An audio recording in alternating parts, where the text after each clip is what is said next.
Hello my dudes, welcome back to my series, Internet Analysis. Today, I want to dig into why everyone hates influencers. Many have been saying the influencer era is over, and I'm like, is that true? And again, what's going on? Influencers can be a very convenient scapegoat for many of modern society's ills. They are a delightful punching bag. Every time I'm watching a show and they introduce a character that's an influencer or a YouTuber, I just cringe. I know it's not going to be a good representation, but as a viewer, I totally get it. We love to hate influencers. So today I want to explore what is at the root of this hatred. Is this influencer fatigue, ad fatigue, screen fatigue, perhaps all of the above? They are inextricably linked. I mentioned wanting to cover this when I made my video on the influencer accent, but in the months since, this just seems like the perfect time to dig in because like 2026 seems like the year of trying to go offline. Many people are really trying to cut down on their screen time. We're all about analog or dumb phones. We're over the brain rot. We're tired of mindlessly consuming content and stuff. And then of course these platforms are evil and the real world is on fire. So there are many more important things to focus on. And when you're looking at all those factors, influencers are kind of at the center of it, or at least again, they can be blamed. They can be wrapped up in a lot of those same issues. But I also think when we're discussing this, it is necessary to acknowledge the dehumanization that influencers and content creators experience because this job requires the commodification of the self. Turn yourself into a product, a brand. As per usual, I love to be critical of influencer culture, online culture, but I like to have some compassion still. Not just because this is my job.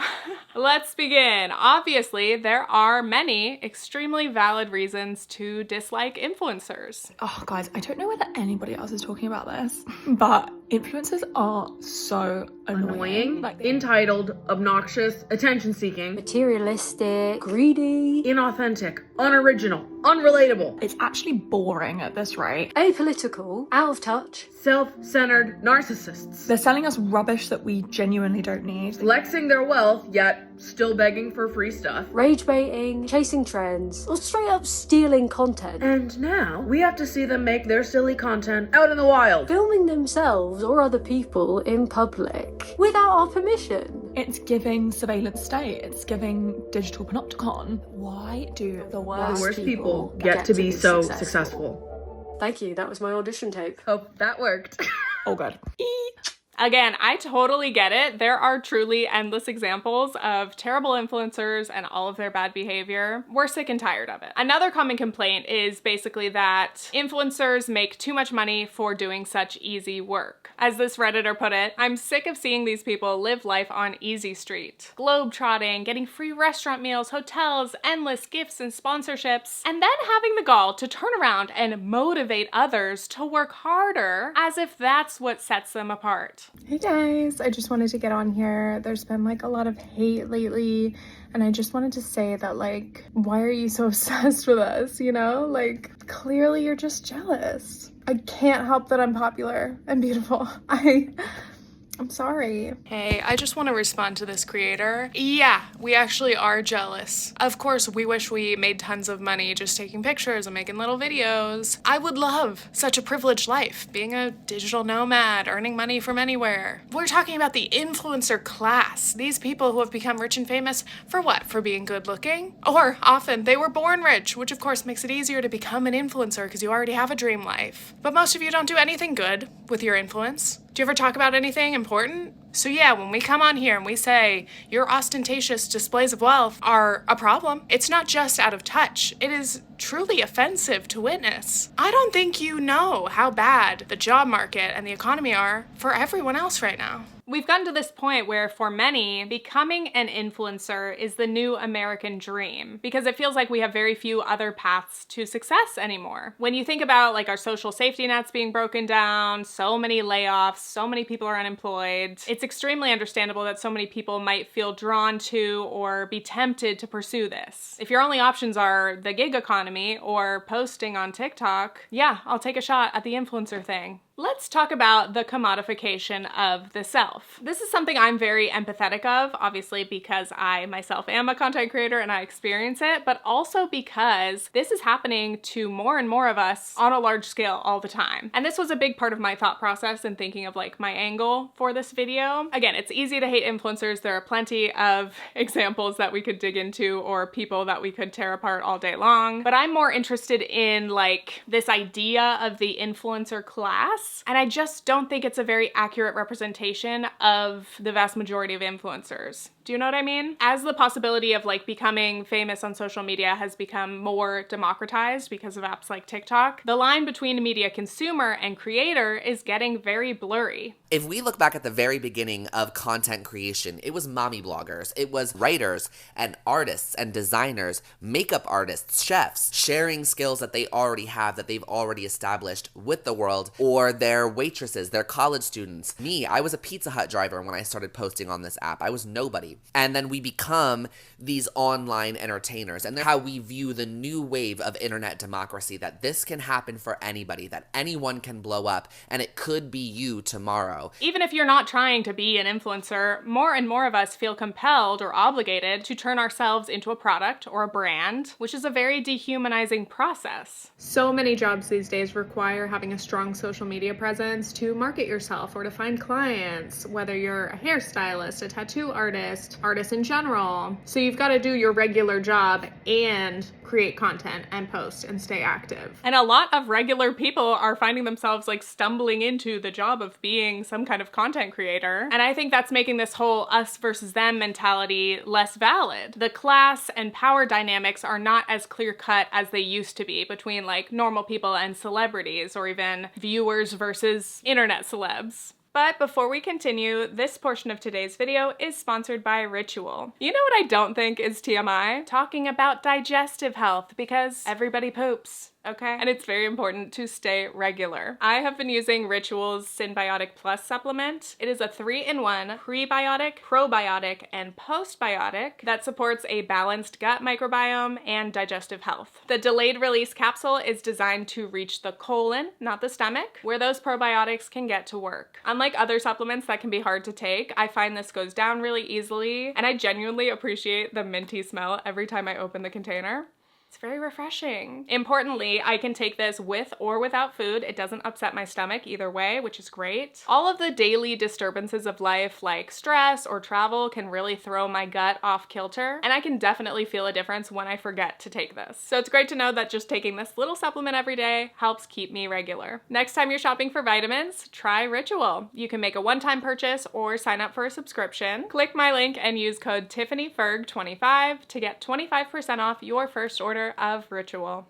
When we hear influencer, we think of people like James Charles or Alex Earl, whoever. The super rich, famous, influential people, often with scandals galore. But again, especially these days, many influencers and content creators are truly just regular people, many of whom are still working other jobs. But for those who are making a full-time living from this, they're probably still middle class, living a good life, but they're not millionaires. Actually, it's probably more accurate to say that influencers are experiencing the same K-shaped economy as everyone else. So the very lucky few at the top are earning more than ever, their wealth is greatly increasing, and those at the bottom are earning less and fighting over scraps. And no matter what, there's this looming sense of instability because, you know, algorithms, platforms, and audiences are famously fickle. I just watched this Asia Dang video. She was talking about how she's only ever worked freelance or as a content creator, and now she's interested in trying to get a corporate job to get some stability. But then in the comments, a lot of people with 9-to-5s are like, there is no stability here. Like, we're all living in fear of layoffs. Like, if anything, people are now being encouraged to pursue content creation as a side hustle. So we've gotten to this place where everyone is expected to have multiple streams of income just to survive. It is absurd. Something else to consider, I think, is that to some, being a content creator might sound glamorous, but I think it's actually pretty embarrassing. Most of us are chronically online losers. Let's be real. So there's an outpouring of sentiments right now that influencers are all essentially losers. And I saw one girl put it really plainly, you're just some other bitch who gets her hair done. And to be honest, I agree with a lot of y'all. I would love to get outside and touch more grass, but I have to stay locked into the trending topics. My mind is in an algorithmic prison. No, but really, it is embarrassing, especially because all of our work is public. At least speaking for myself, I have to constantly admit that I am desperate and reliant on your attention. I post a new video, I'm low-key begging you all to watch it, please. And one part of that is because if it happens to flop, everyone will know. Everyone will be able to see how badly I'm doing. And that's embarrassing. I hate relying so much on the attention economy, but this is it. This is the job. And speaking of doing anything for views, a recent fascinating example I came across is a creator named Danielle Walter. She makes lifestyle content, she talks a lot about dating, and then all of a sudden, she launches her new boyfriend via a 21-part series. Obviously, a lot of people have tried to replicate Risa Tissa's strategy. So yes, first of all, it's the audacity of taking something that could have been a single YouTube video and turning that into a docu-series. By the way, we need to stop calling everything a documentary. I blame Shane Dawson. This is a Q&A, or like a story time at best, and that's fine. But of course, simply telling the story of her new relationship was not the point. The goal was to turn this hard launch into an event, an epic saga. And the audience had a very strong reaction to the series, okay? And again, the main problem wasn't just painfully milking this nothing burger into 21 parts. Think about 21 videos posted separately. Viewers found the actual content just strange. And with such a surplus of content, it's not surprising that people began to analyze Danielle and her boyfriend's behavior, the way they spoke, their body language, the suddenness and maybe weirdness of their relationship, potential love bombing. This is definitely another example of the downsides of introducing your partner online or sharing too much of your personal life. It can get very messy. But anyway, the series and the absurdity of it all did in fact go viral. Even as Danielle faced extreme backlash and hate, she kept uploading all 21 parts. I just wouldn't be able to do it. The series ended up getting over 40 million views cumulatively on Instagram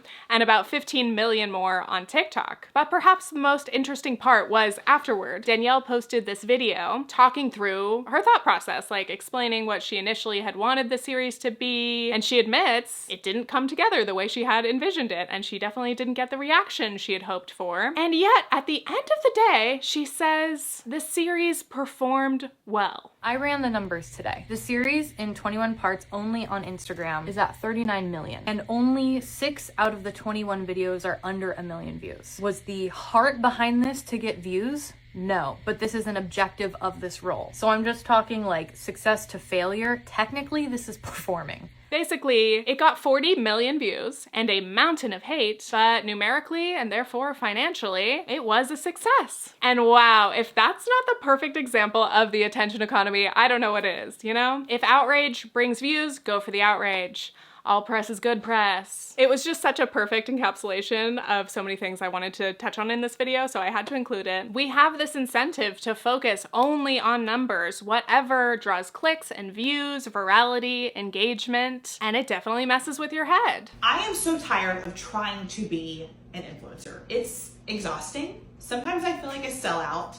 A lot of times feel like I'm being fake. You will consider mining your entire life for content. Your daily routines, your deepest thoughts, your most personal relationships, they're all potential content, baby. You're supposed to constantly share your life and your thoughts, but you're also kind of walking on eggshells, trying not to make mistakes or say the wrong thing. You find yourself shadowboxing criticism before it even happens because you're living in constant fear of backlash. And in terms of money, pretty much all of the ways to monetize this are either gonna make you feel like you are begging for money, exploiting your followers, or selling out. In your most desperate times, you might consider just humiliating yourself on a live stream. I've heard it can be quite lucrative. Again, I'm not here to like make you feel bad for influencers, okay? I'm just trying to reiterate how strange of a job this can be and how difficult it can be to handle mentally. Ironically, even with tons of fans or followers, this is very lonely work. You spend all day staring at a screen by yourself, posting content about yourself. Not to mention the following you gain can make you very visible and very vulnerable. Most creators can't afford to have like professional support to help them manage issues like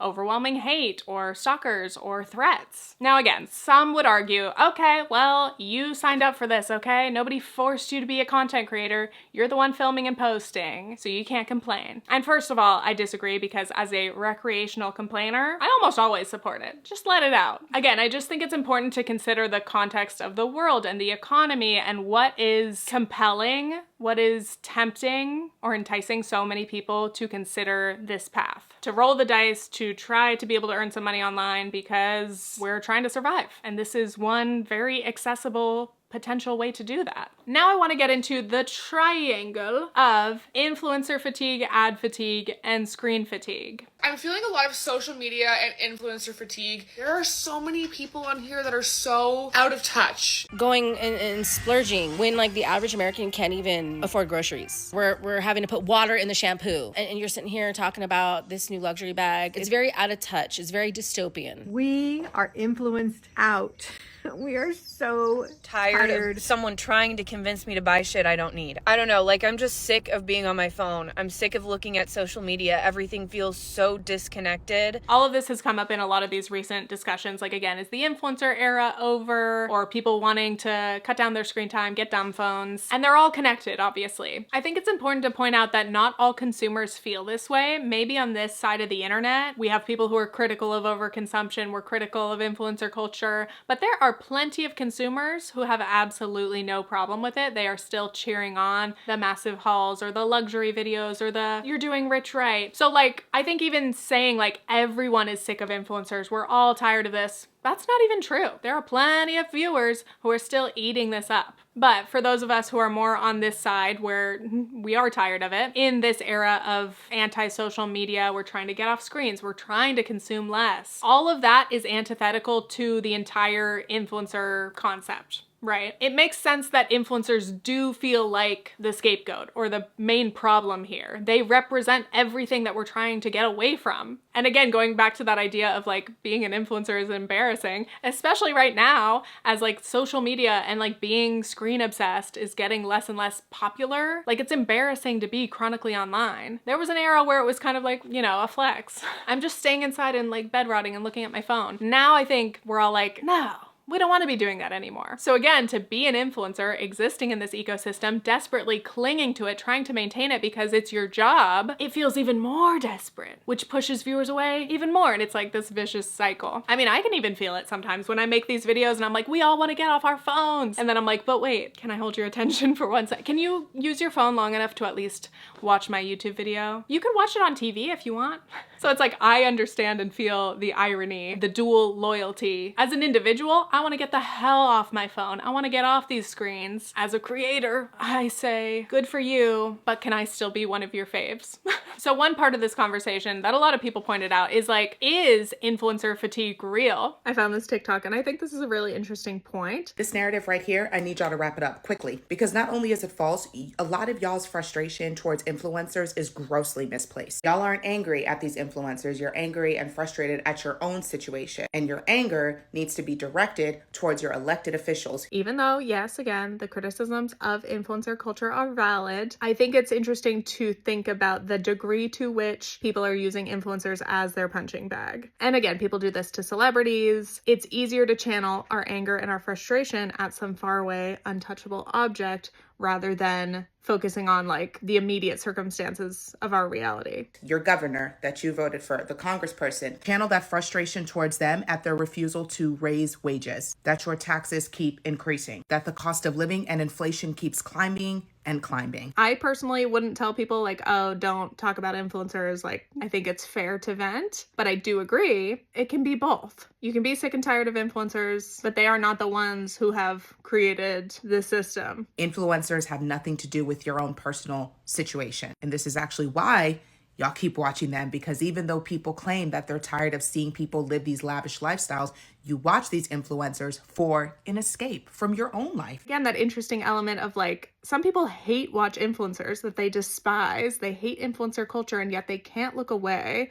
because it's satisfying to hate something so intensely. And maybe a part of them does actually enjoy influencers as well. So it's like, it's a lot of complicated feelings. Second question is it really influencer fatigue or is it ad fatigue? People come into this shit. They don't have no desire to be funny. They have no desire to share shit. They want to go get matcha. They want to do Pilates. And they want to hawk hair pills and shoulder massagers and yoga pants and low-rise jeans that stretch on this fucking app. When it comes to influencer hate, I think it's very important to point out the distinctions in who we seem to hate the most. Many people say there's a difference between influencers and content creators. When we say influencer, we typically think of Instagram and TikTok, short form content or photos, and therefore this content seems simpler, easier, maybe even shallower to some people. And I can't believe I'm saying this, but YouTubers tend to be a slightly more respected category, only in this context. Long form content in general seems to have a better reputation in comparison, and YouTubers or podcasters are usually called that, or again, umbrella term, content creators. It's funny because nobody has ever liked the label of influencer. YouTubers, bloggers back in the day, the rejection was unanimous. The term comes from the context of influencer marketing, so it's not the value of your actual work, it's about how effectively you can sell products. There's been a lot of pushback from creatives in being called influencers because most of us would rather be known for the work that we actually make, what we do, versus the idea of being a capitalist vessel. So I'm actually very surprised that the term influencer has won in terms of like being used so often. It really is still the primary language that we use when we talk about this industry or influencer culture. And even though influencer carries this implication of being a salesperson or worse, a grifter, a scammer, I've got to admit it really does roll off the tongue better. Influencer versus like content creator, it's a little clunky. And when I refer to somebody as like the creator, I'm like, feels a little too godlike. As I mentioned in my influencer accent video, there is a lot of misogyny within the hatred of influencers because influencer is overwhelmingly female coded. When we hear influencer, we think of a girl who just shops and buys matcha and goes to Pilates. Derogatory. Influencing is a pink collar job, as in the majority of people who do it in that way, the hair, makeup, whatever, are women. And do I think that that affects how people view the job? Absolutely. I think that it is true that people devalue influencing because the majority of influencers are women. And you really can't understate the value that influencing has had in terms of allowing women more flexibility in work. Women who are often forced to bear the burden of childbearing, who perhaps are unable to go into an office, have been able to make a living because of the flexibility of influencing. I think another distinction to be made in the categorization is like how salesy you are. How much of a sellout do you look like? Some say influencers don't have real content, okay? It's just vapid. All they do is promote stuff and share their links. Whereas content creators, though they do have sponsors or ad breaks, the bulk of their content is not selling stuff. The bulk is, I'm like, what content do we do? Talking about other things, not just selling. And you might be saying, okay, yeah, maybe there's some sexism at play here, but it just is true that many influencers, especially the lifestyle girlies, all they do is make get ready with me videos and hauls and little vlogs. And worst of all, they promote overconsumption. Therefore, the hatred is valid. And I do want to get into the overconsumption part of this in a minute, but first I've got to dig into why women are the face of overconsumption, both as influencers and consumers. Shauna Rapari actually made a video about this very recently. I think this angle is very important to the influencer hate discourse. The intersections of like women, curation, and consumption. There's basically, well, there's like a meme or a joke. It's actually from the Nutty Professor. Women be shopping.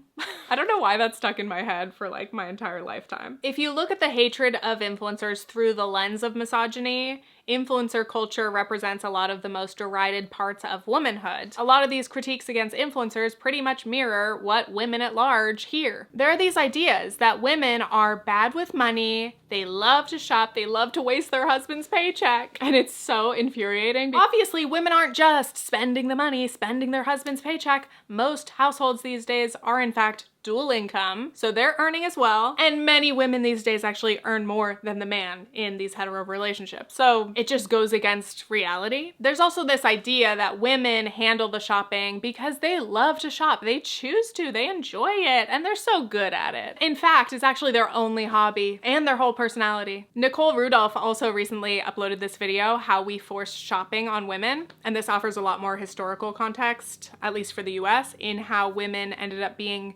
assigned the shopper of the household. So I highly recommend watching that. There is a lot of labor in curating and shopping. We simply devalue all of that time, effort, and energy. Women are very powerful consumers. They control the bulk of a household spending. They're the ones researching and buying products, not just for themselves, not just beauty, makeup, skincare, but for their partners, children, potentially, pets, home goods, everything. If women are controlling the vast majority of the purchasing power, who are they going to trust and rely on? Where are they going to find their information of what to buy when they're buying everything that a household needs to operate? They're going to other women, mothers, individuals who are writing about, this is what you should get. I tried all of these. This is the best. This is a good dupe. Again, this is a skill. The importance of it and the impact of this has been so minimized or perhaps overshadowed by like the overconsumption part of the conversation. But many of these things are things that we need. Who is doing the unsexy work of figuring out which toilet paper we should get or researching all the baby products? I often joke to my husband because he does the bulk of the cooking and cleaning, which thank you, love that. I joke, well, I'm the household manager and that's a lot of work as well. And I kind of poke fun because it seems easy, but it genuinely is a lot of labor. It's just unseen. Every day I'm constantly looking and keeping track of what we need, what we're about to run out of. I'm ordering it, I'm putting it on the list, looking at my daughter's closet and making sure we buy the next size before she needs it, and looking at her shoes, getting new ones before she grows out of them, curating her books and toys thoughtfully, you know, finding things that are developmentally appropriate and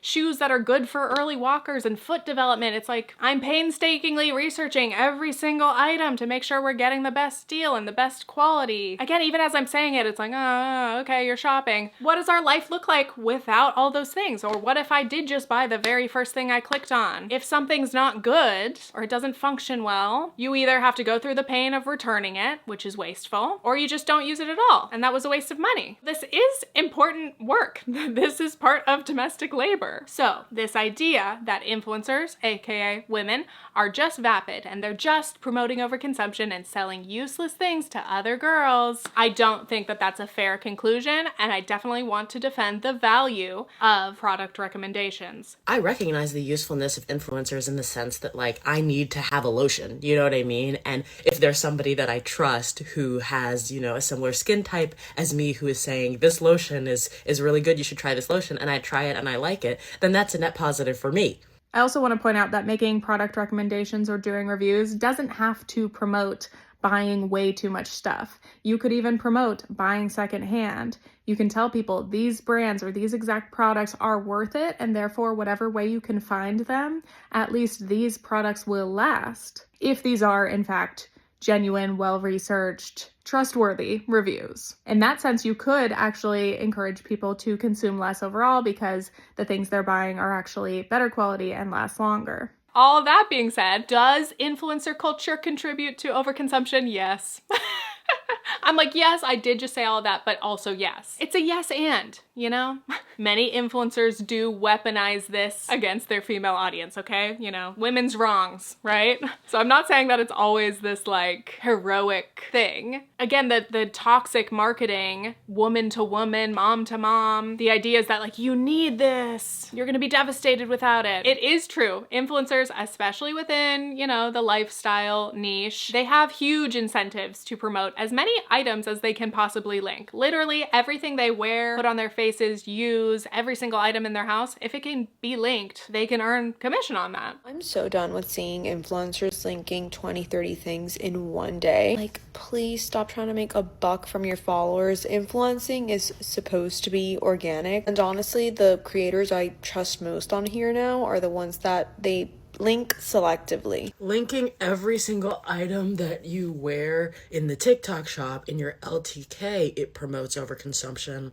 Especially when a lot of these items, the brands that are super popular with influencers, are brands that are known for labor violations, that are known for exploitative practices, and that have extremely negative impacts on the environment. Because if you do it too much, I'm sorry, it's giving overconsumption, and I don't trust you. And then within their content, as they're making videos, bigger, better, more dramatic hauls are gonna be more popular. Here's my $2,000 Shein shopping spree. I spent $500 at Sephora. Here's my collection of 200 different hand soaps. That content is gonna be more intriguing. Yes, some of those comments and engagement are hate watching, but like, creators are incentivized to go bigger in their content. They can promote every single fancy new kitchen appliance, unbox it, convince you you absolutely need it, it's amazing, and then in 6 months when there's a new model, okay, hey, well, try this one. It's even better than the last. So yes, certainly plenty of influencers do in fact promote overconsumption, as in not just promoting consumption. We all have things that we do need to buy. Overconsumption in terms of the 300 different body washes. That's too much. You're buying more than you could ever possibly need or use. And many influencers do, of course, contribute to this culture of lack. The idea that there's always going to be more that you need, more that you must buy. As viewers, that feeling where, again, I feel like I'm always buying things, but I never have enough. I never feel satisfied. I never feel complete. And we're shocked when it turns out we can't find that feeling of satisfaction through consumption. But that's another topic. I think though, even the influencers who do link thousands of products all day long and make all these recommendation videos, I still don't think they see themselves as primarily salespeople. I think they see themselves as tastemakers. Again, that element of curation. I'm not shilling. I choose what I share. I'm choosing the best of the best. I'm giving the people what they want. Everybody asked about this. Anyway, I still do question, are influencers the primary problem when it comes to overconsumption? Do influencers contribute to overconsumption? Yeah. And also, we live in a hyper-consumerist culture, and like, I don't know if influencers and influencing is a unique moral evil inside the larger context of the marketing ecosystem. We do live in a fast fashion, fast everything, in shitified culture of buy now, pay later, put it on your credit card. Even though most people are pretty broke and inflation is still going up, everything's still getting more expensive, the government wants us to buy, support the economy, keep spending, don't question it. So influencers are definitely a big part of this ecosystem. They're a very visible element of it, but I don't think it's fair to say that influencers are fully to blame. Practically speaking, influencers are just the middleman of something that was already happening, which is brands trying to connect to their audiences. Do many fall into a trap and a vicious cycle of suggesting that people buy more and more and need more and more? Like, are we tired of influencers, or are we tired of being influenced? Finally, let's circle back to the issue of ad fatigue. I totally understand and empathize with the hatred of ads. It is everywhere we look, everywhere we go, we are being sold something, and it is exhausting. I feel like everything is such a fucking ad these days. Buy, buy, buy, buy, buy. When you get on this app, you have to scroll through 6, 7, sometimes upwards of 10 to 12 pieces of content before you finally get to something that is not a TikTok shop video, that's not an ad, not sponsored content, not some sort of soft sell. Whether it's social media or I try to watch a TV show, I'm just being flooded with advertisements for shit I don't need, or for government entities that I don't agree with the policies they're pushing out right now. Like, I'm over it. It has changed the vibe of this app from connection to extraction. Energetically, that is draining. And within the context of influencers, I completely understand being tired of all this promotional stuff in general, just because of the sheer volume that we have to absorb. But I do think there are distinctions to be made between like genuine reviews that might have affiliate links, paid ads, sponsorships. First of all, I think transparency is crucial. As long as ads and sponsors are clearly disclosed, I personally don't mind them that much, though obviously I'm biased. Of course, as a creator, I feel conflicted because this is my livelihood. And to some, this is a gotcha, you know? Oh, you can't criticize influencer culture because this video is sponsored. Yes. While we're on this topic, I do try really hard to be picky and discerning about which sponsors I accept. I say no to big brands very often, sponsors that you see all over the place, and most of the questionable sponsors actually pay the most. So it can be really painful to see those numbers, but there are plenty of things or companies that I would simply never be willing to promote. I also do try to be really careful in my ad reads. I do have to hit the talking points, but I really don't like to exaggerate. I don't like too much hyperbole. I try not to say like, this is life-changing, you need this. I try to frame it more as, if this is something that you're interested in or you're already shopping for, maybe consider checking out this brand. But when we get into dishonest ads, undisclosed ads, or when influencers are clearly willing to work with like any company, even blatant scams, obviously as a creator, you are ruining your own reputation, your own credibility. And I think it is very shitty to knowingly sell out your audience. You're tricking your own fans into spending their money just so you can make a buck.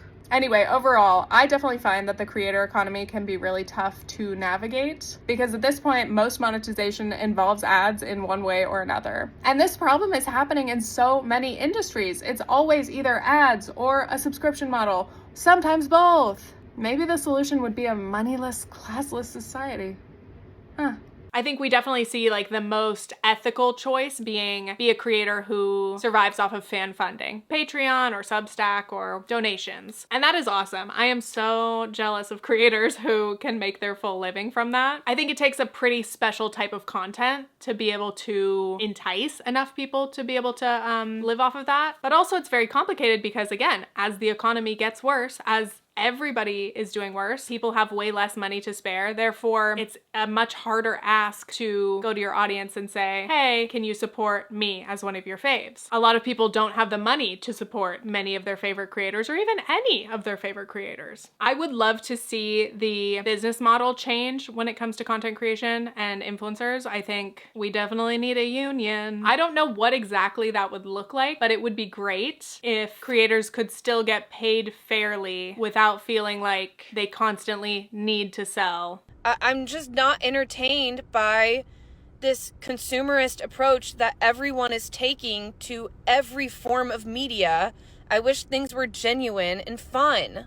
In this conversation about influencers, a lot of people have said, like, we're tired of influencers, we're tired of the rich, famous, unrelatable, we want real people. I think one massive part of this, though, especially in this moment, is this anger, which is righteous. If all you as an influencer are doing is selling me shit, I don't want to hear it anymore. If that's all you have to offer, no thoughts, no opinions, if you never speak up about real issues, you've never gotten political, a lot of people are fed up with that, rightfully so. I don't just want to be an influencer, and I don't just want to push products, and I don't just want to give links. I definitely want to be somebody who is something more than just what you see on the screen. And this is where that influencer class dynamic comes in again. It's like, okay, are you with us, the people, or are you with the billionaires? Are you gonna stand up and speak? Do you care about these issues? Like on a personal human level? Are you listening? And I think this is a very, very valid critique of influencer culture at large, because being an influencer does offer you a lot of privileges. And I think like the veneer or the facade of the internet offers influencers a shield that can potentially hide them from the harsh realities of the world. Not that they're not seeing the news, but they're in a position where they feel like they don't have to tune in. They don't have to acknowledge it. They can just keep chugging along doing their content. And that's where I think the distance between influencer and viewer is breaking down. People are like, hey, yeah, I know you have a lot of followers, but what do you care about? Do you care? And this even circles back to that idea of dehumanization where like we don't see influencers as people. It's like, well, sometimes the influencers aren't acting like people. They're not voicing any human opinions about anything that matters. I think this is definitely the most painful part of this like triangle, and I experience it every single day. I'm scrolling, I'm on TikTok, I'm swiping past tummy control jeans, the worst thing I've ever seen in my life, the jelly bra.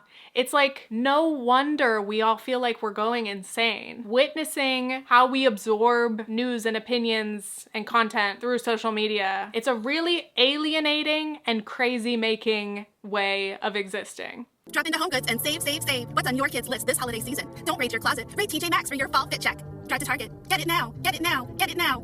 Don't raid your closet. Ice cold Diet Coke. Ice, ice, ice. Drop into HomeGoods. HomeGoods. HomeGoods. Good home. Good home. Good home. Ice. Drop into Good Homes.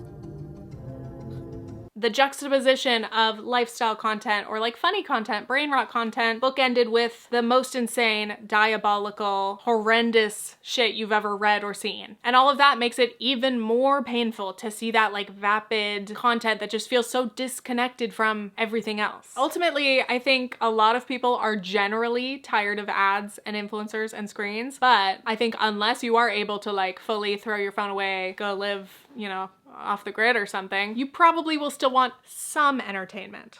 And so that's where I think being more intentional about who and what you support can help. Adjusting your media diet. At the end of the day, the only thing that I think that we can do as viewers is support people who are in line with our ethics. I do think that curating your feed is so important. If you really do despise certain elements of influencer culture or whatever, please be generous with the unfollow, be generous with the block button. Try to get that stuff off your feed because you don't have to see it. And then you can make space for more positive or whatever, like more enlightening content that you really do want to see. If you're tired of seeing these lavish lifestyles, unfollow, block, mute, delete, log off. And then call your congressperson, talk to your mayor, ask them what they're doing to help out your situation, people in your situation, the average American. And not to live out, but I have actually been calling my reps more often lately. It can be very satisfying and also annoying because their voicemail boxes are almost always full. But I think even if it does feel like just a drop in the bucket, it does something for me. It is at least a small outlet of my frustration. I know I'm sending a signal. We can't let our reps and our local officials who might feel it a little bit more, we can't let them forget that we are their constituents. They should be accountable to us. The least we can do is send some pressure and hate their way.